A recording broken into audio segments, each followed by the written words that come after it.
선생님. 전 젊어서 좀 병치레가 많았습니다. 그래서 어떤 생각을 했냐면은 굵고 짧게 이런 생각을 했습니다. 근데 굵게 살려고 노력을 했습니다. 근데 이제 짧게는 한 80이 넘었으니까 짧은 건 아니죠. 그럼 굵고 길게 사는 거 아니냐, 이런 생각을 하면서 사실은 제가 2015년에 수술을 했습니다. 폐 수술을 했죠. 5분의 1을 떼어냈습니다. 상당히 위험한 처지였는데 기적적으로 5년이 지나서 6년 딱 지금 그게 2015년 11월 15일이었습니다. 지금 11월 18일이 되니까 딱 6년이 지났어요. 그러니까 기적 같은 세월을 보냈고, 그래서 참 늘 하나님께 감사하고, 특히 이 기간에 저는 참 고향에 와서 많은 작업들을 했습니다. 그래서 여러분들 교육도 시키고 주일에 대한 역사 연구해서 발표도 하고, 또 유튜브를 통해서 또 많은 작품도 발표하고 강의도 발표하고, 그래서 저는 정말 행복한 하루하루를 이렇게 보냈는데, 최근에 와서 좀 약간 컨디션이 좋지 않아요. 그래서 이거 앞으로 얼마나 이게 버틸 수 있을까 이런 생각까지 사실 해보지만, 그러나 후회는 없습니다. 최선을 다했고, 또 어떤 경우가 되더라도 마지막을 저는 유종의미를 거두고 있기 때문에 어떤 경우도 저는 상관없다는 생각을 하고 하루하루 감사하게 생각합니다. 따라서 오늘 사실 서울 가서 한 5일 동안 이렇게 입원을 했었어요. 어제 들어왔습니다. 그래서 상당히 어려운 형편이었는데 그래도 또 용기를 내서 오늘 강의에 임하고 있습니다.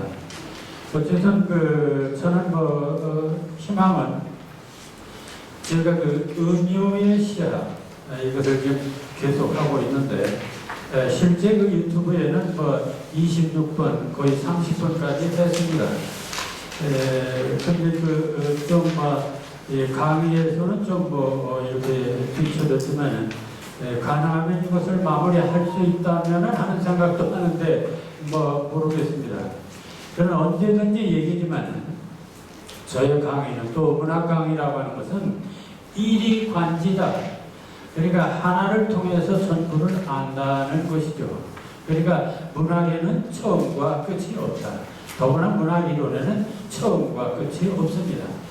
어느 분야든 어느 영역에서는 확실하게 그걸 알면 그 문학 전체를 알 수가 있습니다.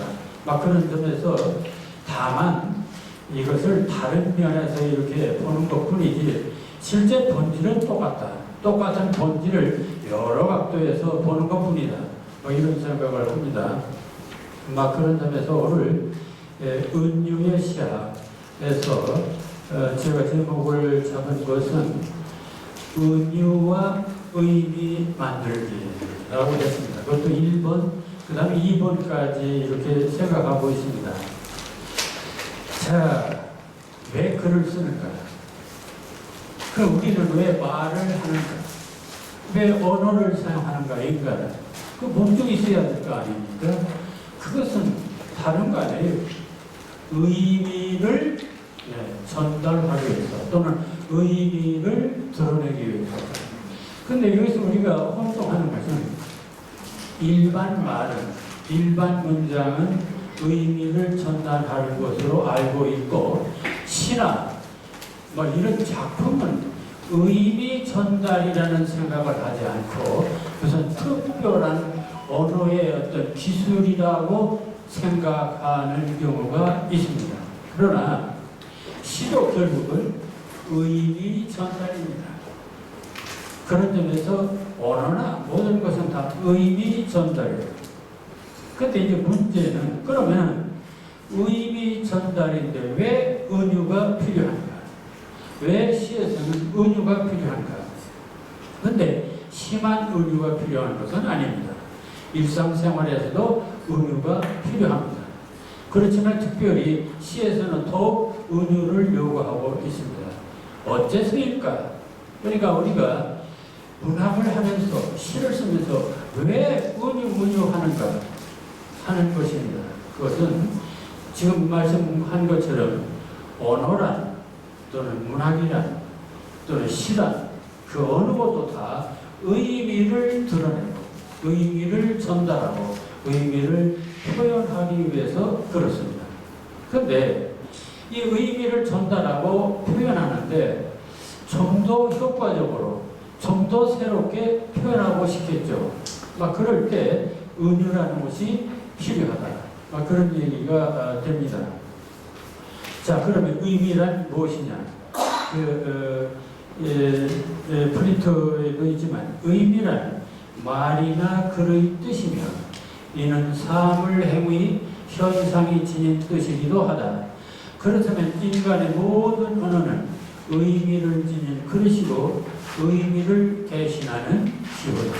그렇습니다. 시도 그렇고 뭣도 그렇고 다 그 언어라고 하는 음성 형식의 의미를 담은 말하자면 그릇에다가 내용을 담은 것입니다. 그래서 그릇에다가 내용을 담아서 보내는 거죠.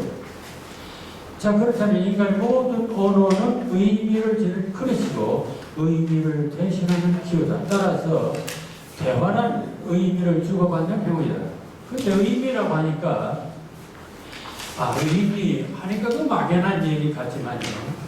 사실은 우리가 드러내고자 하는 그 모든 것들을 다 의미라고 포괄적으로 말한 거예요. 그러니까 예를 들어서 의미라는 말 쓰지 않고 가치라든지 관념이라든지 사상이라든지 생각이라든지 이게 다 의미입니다. 그러니까 넓은 의미에서 의미라고 했지만 그리고 또 감정도 의미입니다. 현상 또 우리가 많이 말하는 진리를 찾아 진리도 의미입니다. 도를 닦는다. 도가 뭡니까? 도도 의미. 결국 우리는 의미를 찾아서 또 의미를 드러내기 위해서 언어 생활을 하고 작품을 쓰는 것입니다. 자, 그런데 그러니까 그 의미를 드러내고 그걸 전달하고 표현하는데 언어라는 그릇, 언어라는 기호를 이용하는데 그 언어라는 그릇이, 그 기호가 확실하면 아주 믿을만하면 굳이 기존의 언어 가지고 되겠죠. 그런데 문제는 기존의 언어 가지고는 그 의미를 다 드러낼 수 없다는 것입니다. 문제는 거기에 있어요. 그러니까 우리가 살다 보면 답답하죠. 뭘 보면 저 멋있는데 저걸 어떻게 말로 표현할까? 적당한 말이 생각이 안 나는 거예요. 기존의 말들이 그렇게 훌륭하다면 왜 생각이 안 납니까? 문제는 우리가 사용하는 기존의 언어가 굉장히 수억 년, 수천 년 사용했는데도 불구하고 그 언어가 완벽하면 새로운 언어를 쓸 필요가 없어요. 그거 가지고 할 수 있죠. 근데 이게 써보니까 늘 불안정해요. 그렇지 않습니까? 그래서 이 언어는, 그러니까 기존의 언어는 완벽하다면 우리가 굳이 비유를 사용할 필요가 없습니다. 은유를 사용할 필요 없습니다. 문제는 기존의 언어들이 모두 불완전하다. 완전하지가 못하다. 이런 것입니다. 자, 그래서 이제 의미를 말할 때 한 서너 가지로 그 얘기를 하는데, 예를 들어서 우리가 언어, 지시설이라는 게 있습니다. 이는 언어 표현의 의미를 그 표현이 실제로 지시하는 대상물이라고 보는 것이다. 예를 들어서 사과 하면은 실제 사과라고 하는 우리가 먹는 사과가 있죠. 그러니까 사과라는 말은 실제 사과하고 동일한 거예요. 그렇다면 그 사과라는 말은 굉장히 완벽한 말 아니냐? 이렇게 볼 수도 있겠죠. 자, 그런데 예를 들어서 그러면 사과라는 말이 그렇게 확실하면, 그럼 예를 들어서 개라는 말을 봅시다. 저것은 개야. 네, 개왜? 그런데 개란 말이 실제 개입니다. 동물 개예요. 그런데 막상 개를 보니까 검둥이도 있고 흰둥이도 있고 누렁이도 있고 뭐 새바트도 있고 너무나 종류가 많은 거예요. 그러면 개란 말 하나 가지고 그 많은 종류를 뭉뚱그려서 말한다는 것이 얼마나 모순입니까? 이게 추상어의 결점이죠. 이게 관용어, 추상어, 사전적 언어의 결점입니다. 그렇지 않습니까? 그러니까 개, 악하여 완벽한 사전적 언어 같지만은 막상 따지고 보면은 개 속에는 수많은 개가 있습니다. 따라서 개란 말은 완전한 언어가 아닙니다. 그래서 이것을 좀 더 완전한 언어, 그 파국에서 누렁이도 있고 그것도 있고 이제 사실 종류를 나누겠죠? 나눕니다. 그게 구체화라는 것이죠. 자, 이렇게 우리가 언어가 완벽한 것 같지만은 1대1로 동일한 것 같지만 그렇지 않다 하는 것입니다. 두 번째로는 이런 얘기를 합니다. 의미라는 게 뭐냐? 생각이라는 게 뭐냐? 그것은 의미니 생각이니 어떤 것을 보고 아 저게 사람이다, 저건 개다, 저건 짐승이다 이렇게 눈으로 보고 하는데 그걸 결정할 때 어떻게 결정합니까? 그것은 눈으로 보고 그 이미지가 눈 속에 들어와서 그것을 머릿속에서 영상으로 나타납니다. 그럼 그 영상, 그러니까 외부 것이 내 눈을 통해서 나타난, 마음속에 나타난 영상, 그걸 보고 우리는 개니, 돼지니, 소니, 사람이니 뭐 이렇게 구분하는 것입니다. 그런데 이제 그것도 문제가 됩니다. 왜냐면은 그걸 개념설이라 하는데 또는 실적 영상설이라 하는데 이런 어떤 표현에 접하였을 때 마음속에서 떠올리는 영상이면 이것이 곧 그 표현의 의미라는 것이다. 그러니까 우리가 시를 쓸 때 그렇지 않습니까? 꽃을 보고서 내 마음속에 느껴진 그 영상을 이제 말로 표현합니다. 자, 그런데 근데 이 영상의 문제는 말이에요. 예를 들어서 아침에 국화꽃을 하나 봤다고 합시다. 노란 국화꽃을 봤어요. 내 마음속에 국화꽃을 보니까 아주 노랗고 예쁘장하고 향기 가득한 그런 꽃이에요. 그래서 국화꽃을 보고 참 예쁘다 이렇게 생각을 했어요. 그 영상입니다. 마음속에 그렇게 느낌이 왔어요. 그런데 A는 그렇게 느꼈지만은 B는 아침에 기분 나빠서 꽃을 보니까 그렇게 예쁘고 아름다운 생각이 전혀 들지가 않아요. 그러니까 이 영상이라는 것도 믿을 만한 것들이 못 돼요. 자, 그 다음에 이제 세 번째로 이런 것들입니다. 용법설 또는 맥락설입니다. 그러니까 의미라는 게 뭐냐?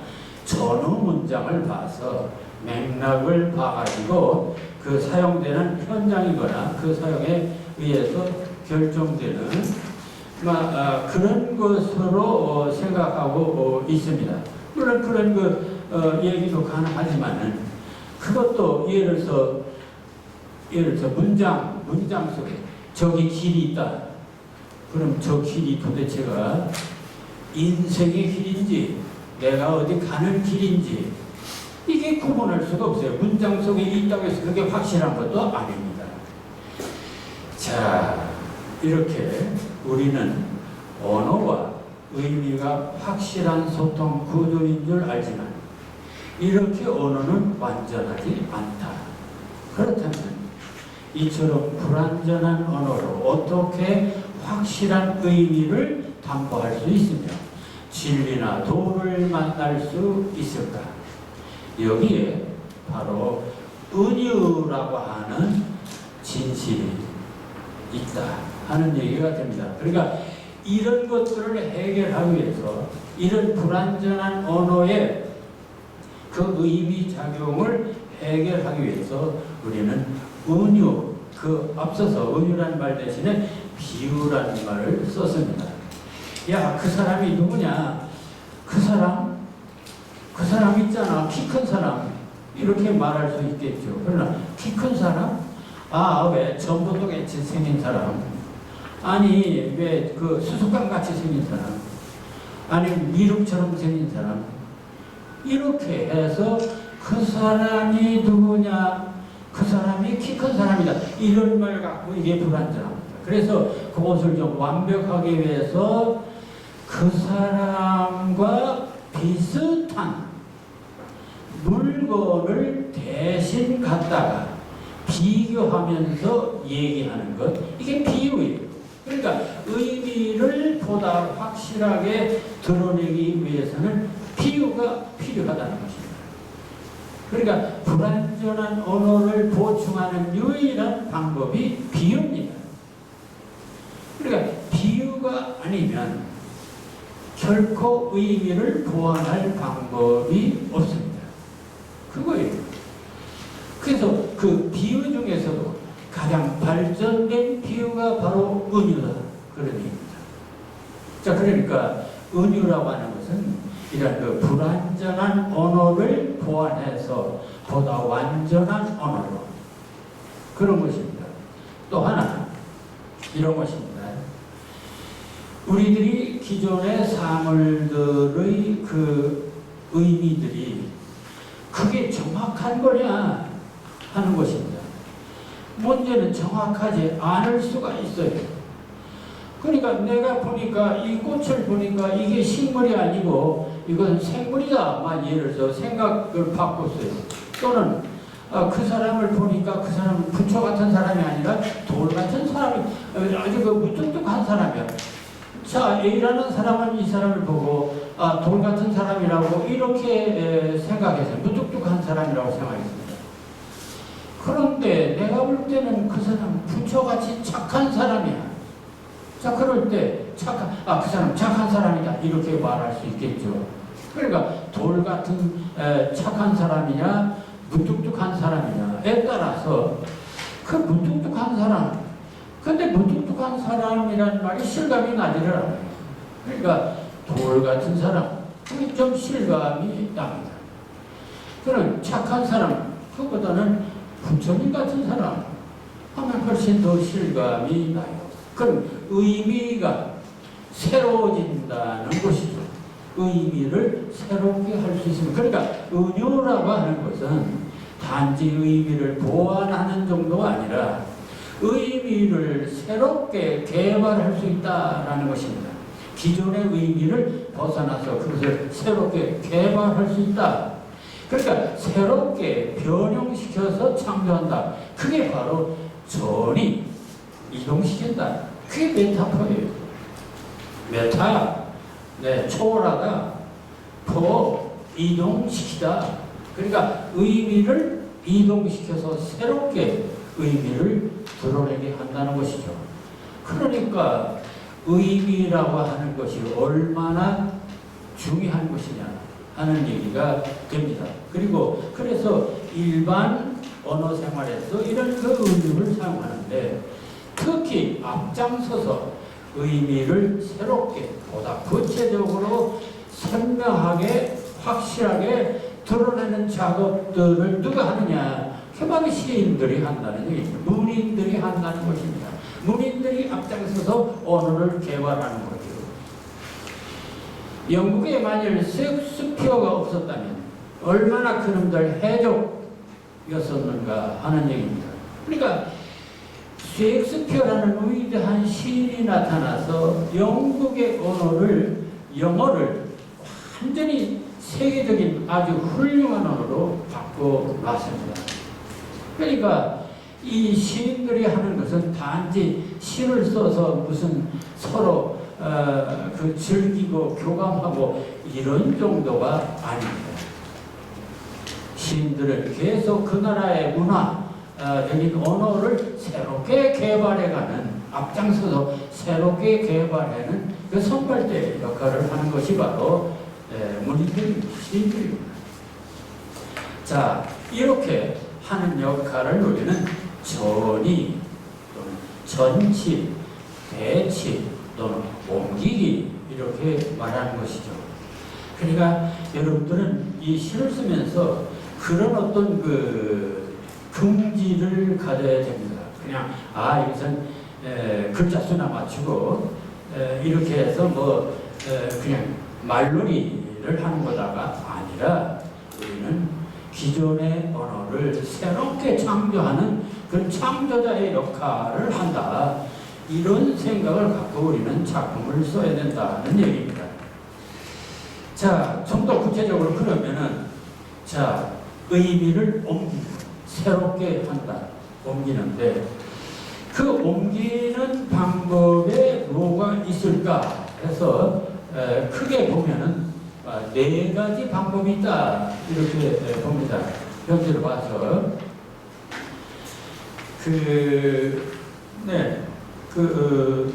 의미의 전치, 대치, 이런 얘기를 했는데, 거기 예문도 예를 들어서 내 마음을 보세요. 여호와는 나의 목자시니 예를 들어서 이런 경우도 봅니다. 보면은 내 마음을 보세요. 이렇게 했습니다. 이때 사실은 내 마음을 호수요라고 바꾸는 것은 마음을 호수로 바꾼 건데 마음과 호수 사이에 어떤 유사성, 비슷한 점이 있기 때문에 그렇게 할 수 있는 거예요. 그래서 사람들은 그걸 수긍을 그래 호수 같은 점이 있지 하고 수긍을 합니다. 그럼 우리는 마음은 호수요 하는 호수만 있는 것도 아닙니다. 호수요, 촛불이요, 눈물이요, 또는 강물이요, 별이요, 하늘이요, 바람이요, 얼마든지 갖다 붙일 수가 있습니다. 그러니까, 그런데 유사해야 되지 않냐? 네, 유사해야 됩니다. 상식적으로. 근데 유사하지 않은 것까지 갖다 붙이기도 합니다. 그래서 유사한 것을 갖다 붙이는 것을 동일성의 은유라 하고, 유사하지 않은 것까지 갖다 붙일 때 비동일성의 은유라고 합니다. 전통적으로는 유사한 것들을 이렇게 붙였습니다. 그런데 현대 와서는 아주 유사하지 않은 것도 갖다 붙이기도 합니다. 하나님, 당신은 놋새 항아리다. 예를 들어서 여호와는 나의 목자시니 여호와와 목자는 상당히 유사성이 있습니다. 그러니까 이것은 전통적인 하나의 비유법입니다. 그런데 하나님, 당신은 놋새 항아리다. 이렇게 또 표현하는 현대시도 있습니다. 그때 하나님을 놋새 항아리다 하면은 이게 너무나 이질적이지 않습니까? 그럼에도 불구하고 그것은 하나님의 의미를 또 다른 새로운 의미를 시도하는 행위다. 이렇게 보는 것이고, 그런 시도가 많은 사람들에게 공감을 얻게 되면 그 의미는 다시 또 살아나는 것입니다. 자, 이런 점에서 시도해보고 안 되면 할수 포기되는 거죠. 결국 그러니까 문학이라는 이렇게 시라는 것은 끊임없이 은유를 창조해 가는 것이다 하는 얘기인데요. 그럼 이렇게 마음을 호수로 바꾼다. 이렇게 바꿨는데, 또는 여호와를 나의 목자신 이렇게 바꿨는데, 바꾸는 방법이 이것만 있냐? 크게 보면 4가지가 있다 하는 것입니다. 그 첫째 방법. 자, 관념, 이걸 말할 때 이런 겁니다. 결국 왜 바꾸느냐? 그것은 언어에는 크게 2가지가 있습니다. 하나는 관념어, 하나는 사물어. 관념어라는 것은 물체가 없는 의미의 언어. 그렇지 않습니까? 어떤 형상, 물체가 있는 언어가 아니라 물체가 없는 언어. 그러니까 물질어와 비물질어가 있겠죠. 그것을 추상어와 또는 구체어라고도 또 할 수 있습니다. 그러니까 이 세상의 언어는 크게 2가지로 나눠진다. 관념어와 사물어, 또는 추상어와 구체어. 이렇게 2가지로 나눠집니다. 자, 문제는 이 2가지로 나눠주는데, 이 2가지를 가지고 서로 바꾸기를 하는 것입니다. 바꿔보는 거예요. 그래서 제일 첫 번째 바꾸는 방법. 사무로에서 사무로로. 다시 말하면 감각어에서 또는 감각어로. 또 구치어에서 구치어로. 자, 한번 바꿔볼까요? 거기 이렇게 써 있습니다. 자작시 낙엽은 나비가 되고 해서 자, 이것은 바꾸기 위해서 한번 시도한 겁니다. 사무로와 사무로를 어떻게 바꾸는가? 낙엽은 나비가 되고 이렇게 접근했어요. 낙엽이라고 하는 사물을 나비라고 하는 사물로 바꿨어요. 이게 우주예요. 그 다음에 나비는 가난한 불꽃, 또 나비를 가난한 불꽃으로 바꿨어요. 그 다음에는 새벽이슬, 비탈진 언덕의 개나리, 빙하기의 공룡 발자국, 여자의 아린 눈물, 가시돋친 흑장미, 에덴의 처음 남자. 나비가 뭐냐? 처음에는 가난한 불꽃이라고 했습니다. 말이 되는지 안 되는지 모르겠어요. 또 새벽 이슬이라 했습니다. 비탈진 언덕의 개나리라 했습니다. 빙하기의 공룡 발자국이라 했습니다. 여자의 아린 눈물, 가시돋친 흑장미, 에덴의 처음 남자. 전부 보면은 나비를 다른 사물로 바꿨습니다. 그런데 문제는 여기서 바꾼 단어들을 보니까 전부 다 어려운 단어예요. 나비하고 상관이 먼 단어들입니다. 그러니까 이질적인, 그러니까 유사성의 그런 단어가 아니고 이질성을 가진 비유입니다. 이질성을 가진 비유. 그러니까 원관념을 이질성을 가진 보조관념으로 바꿨다. 그러나 여기서 중요한 것은 그게 중요한 게 아니고 사물을 다른 사물로 바꿨다. 그러니까 사물을 다른 사물로 바꿀 수 있다 하는 것입니다. 그러니까 여러분들이 시를 쓸 때에 가장 중요한 것은 이 사물을 다른 사물로 바꿀 수 있다 하는 것입니다. 그러니까 이걸 과감히 바꾸는 용기가 필요하다는 얘기입니다. 그러니까 바꾸지 않는 한, 바꾸지 않으면 기존의 언어입니다.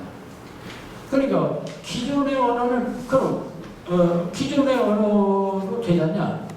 기존의 언어가 아까도 말씀드렸지만 구체성이 없어요. 확실치가 않아요. 그게 일반적인 사회적인 언어들입니다. 그러면은 굳이 문학할 필요가 없습니다. 우리가 시를 쓸 필요가 없어요. 시는 바꾸기 하기 위해서 시 쓰는 거예요. 언어를 바꾸기 위해서 시 쓰는 거지. 기존의 언어 갖고 문장 나열하면 그게 무슨 시입니까? 그 일반인들도 그거 다 해요. 거기다 헷갈리 해놔봤자 그게 뭐예요? 아무것도 아니다. 포에트리라고 하는 것은 창조, 메이킹, 만드는 거예요. 제작한다는 것이 기본 정신입니다. 바꾸지 않으면 그것은 시로서 의미가 없습니다. 자, 그래서 이것은 좀 과감하게 바꾼 것을 하나의 예를 들어서 보여준 것 뿐이고 정확히 바꾸려면 예를 들어서 내 마음은 포스요라든지 하나님은 나의 목자시니 그 정도로 바꿔야지. 나비는 공룡 발자국, 가시돋친 흑장 이렇게 하면 너무 이질적이 아니냐. 다만 이렇게 A라는 사물 원관념을 이런 특이한 보조관념으로 바꿀 수 있다. 사물을 다른 사물로 바꿨다. 그런 것입니다. 자, 이렇게 A라는 사물을 B라는 사물로 바꿀 수 있다. 시에서. 두 번째. 그러면 이제 언어는 두 가지밖에 없다고 그랬습니다. 사물어와 관념어. 그러니까 둘 가지고 장난하는 거예요. 그럼 이제 사물어는 했으니까, 사물 대 사물을 했으니까, 그 다음에 뭐냐? 관념을 사물로 바꾸는 방법 없을까? 그러니까 추상적인 관념, 추사물을 관념을 사물로 바꿀 수가 없을까? 그렇지 않습니까? 자, 민주주의란 뭐냐? 민주주의는 국민들이 이렇게 하는 정치나 뭐 이런 거. 민주주의는 뭐 정치의 꽃이다 뭐 이렇게. 자, 민주주의는 뭐 국민들이 하는 정치다. 그거 뭐 뻔한 소리입니다. 근데 민주주의는 하나의 정치의 꽃이다. 뭐